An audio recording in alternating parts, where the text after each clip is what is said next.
जो 24,450 है, ये मतलब ना 24,400 ना तो 24,000 ना 25,000, ठीक बीचों बीच, वो भी 500 भी नहीं, 450। ये डेटा क्या है, कहाँ से आया? ये बहुत इंपॉर्टेंट और बहुत इंटरेस्टिंग डेटा है जो ध्यान से देखना सुनना चाहिए।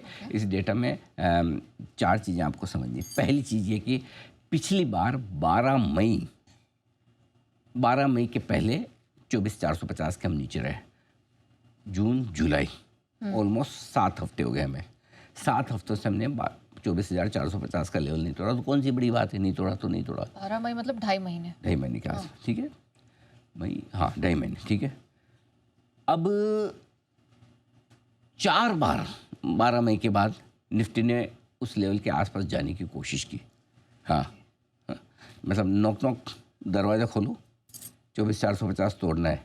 निफ्टी बोलता ना, गो बैक। 15 मई का लो है 24,494, यानी 24,500 मान लीजिए, ठीक है। 15 मई का लो, ठीक है। उसके बाद अगले 2 दिनों में 2.1% यानी करीबन 500 पॉइंट चढ़ाया। ओके। नंबर 2, 22 मई 24,462 का लो बनाया और अगले 3 दिनों में 2.5%, करीबन 650 पॉइंट। ओके।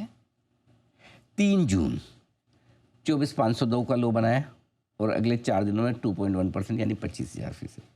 13 जून 24,473 का लो और अगले 3 दिनों में 2%। सो सारांश क्या है, ये लेवल क्यों इंपॉर्टेंट हो गया? डेटा ये कह रहे हैं कि 24,450 के नीचे जाकर निफ्टी बंद होना नहीं चाहता। पिछले 2.5 महीने से बार बार करा है और वहाँ से जो रिकवरी आती है, कम से कम 2% की रिकवरी मिलती है 2 से 4 दिनों के बीच में। इंट्राडे रिकवरी की बात कर रहा हूँ। सो इसका मतलब ये है कि इस बार भी अगर वही डेटा आप ये मान के चलें कि 24,535 का कल का लो था, हो सकता है एक बार 24,450-500 की रेंज में आए और वहाँ से रिकवरी करने की कोशिश करें तो 25,000 तक की रिकवरी की संभावनाएं आपके लिए बनती है। ये पिछले 4 बार का। अब आप दोनों तरह से सोच सकते हैं। एक बार इतिहास आपको कहता है कि यहाँ सपोर्ट ले रहा है और उस हिसाब से आप रिकवरी की बात कर लें, ये इस बार भी होंगे, बार बार वहीं ले रहे हैं। या यूँ कहें कि भाई 4 बार लकी नहीं हुआ तो क्या 5 बार तो तोड़ सकता है, बिल्कुल तोड़ सकता है। तो अपने को क्या करना है, अपने को ये मान के चलें कि मेरा स्टॉप लॉस 24,400 हो गया, 50 पॉइंट की और मैं कुशन रख लूँ। अगर 24,400 के नीचे बंद होगा तो मैं थैंक यू कर लूँगा जी। जो काम इनसे मई से अब तक नहीं हो रहा था, 3 महीने में पहली बार हो गया, तो फिर हम समझ लेंगे कि इस बार तोड़ दिया, बात खत्म। नहीं तोड़ता है तो फिर इतिहास दोहराता है अपने आप को, तो हो सकता है 1-2% की रिकवरी फिर से बन जाए, हम 25,000 के आसपास पहुँच जाए। सो मेरा ये कहना है, सारांश ये है कि अब फ्रेश मंदी जो आपके दिलो दिमाग में आनी चाहिए वो 24,400 के नीचे बंद होने पर आनी चाहिए। तब तक आप जितने खराब हैं, जितना मूड खराब है, जितना आपका मुंह फूला हुआ है, जितने दुखी परेशान हैरान है, उतने ही रहिए, एक्स्ट्रा मत होइए।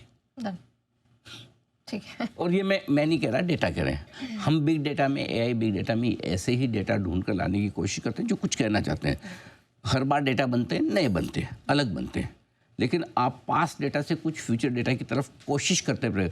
चलो समझ लो, मान लिया कि 5 बार नहीं टिका, टूट गया, तब भी आपको ये तो पता है ना कि टूटने के बाद एक बड़ा लेवल टूट रहा है।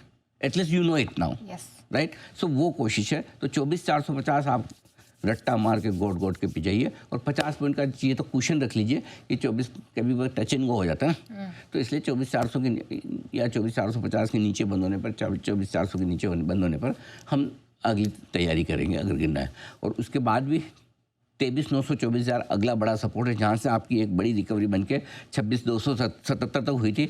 आज वो बिग डेटा में नहीं दे रहा क्योंकि ज़रूरत नहीं है। ज़रूरत होने पर बताया जाएगा।